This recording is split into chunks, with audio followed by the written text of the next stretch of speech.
இன்னைக்கு வீடியோவில் நம்ம என்ன பார்க்க போகிறோம் அப்படின்னா ரொம்பவே சுவையான ஈஸியான தக்காளி சாதம் எப்படி செய்கிறதுன்னு தான் பார்க்க போகிறோம். வாங்க வீடியோக்குள்ளே போகலாம்.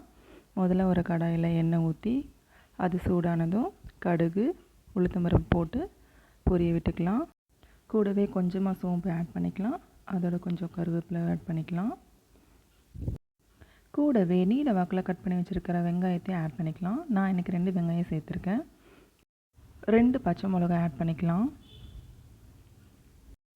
இப்போ இந்த வெங்காயத்தை பச்சை மிளகாவையும் நல்லா மிக்ஸ் ஆகிற மாதிரி கிளறி விட்டுக்கோங்க.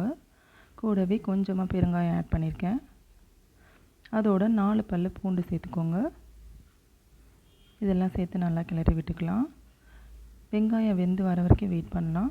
வெங்காயம் நல்லா வெந்து வந்ததும் நீல வாக்கில் கட் பண்ணி வச்சுருக்க தக்காளியை ஆட் பண்ணிக்கலாம். தக்காளி எந்த அளவுக்கு நிறையா சேர்க்குறோமோ அந்தளவுக்கு நல்லாயிருக்கும். கூடவே தக்காளி வேகிறதுக்கு கொஞ்சமாக உப்பு ஆட் பண்ணிக்கிறேன். உப்பு ஆட் பண்ணி நல்லா வதக்கி விட்டுக்கலாம்.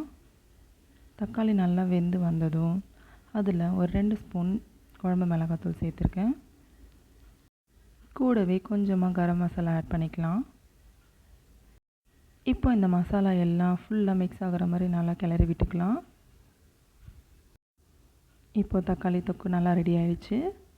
கூடவே ஆற வச்சு எடுத்து வச்சுருக்கிற ரைஸை ஆட் பண்ணிக்கலாம். இப்போ இந்த ரைஸோட தக்காளி தொக்கு நல்லா மிக்ஸ் ஆகிற மாதிரி கிளறி விட்டுக்கலாம். கரண்டியோட பேக் சைடு இந்த மாதிரி வச்சு கிளறும்போது நல்லா பிளெண்ட் ஆகும். ஸோ அவ்வளோதான், டேஸ்டியான ஈஸியான தக்காளி சாதம் ரெடி. இதோட கடைசியாக கொஞ்சமாக நெய் சேர்த்து இறக்கணுன்னா டேஸ்ட் இன்னும் நல்லாயிருக்கும். நீங்களும் செஞ்சு பார்த்துட்டு எப்படி இருந்ததுன்னு சொல்லுங்கள். இந்த வீடியோ உங்களுக்கு பிடிச்சிருந்ததுன்னா லைக் பண்ணுங்கள், ஷேர் பண்ணுங்கள், மறக்காமல் சப்ஸ்கிரைப் பண்ணுங்கள். தேங்க்யூ.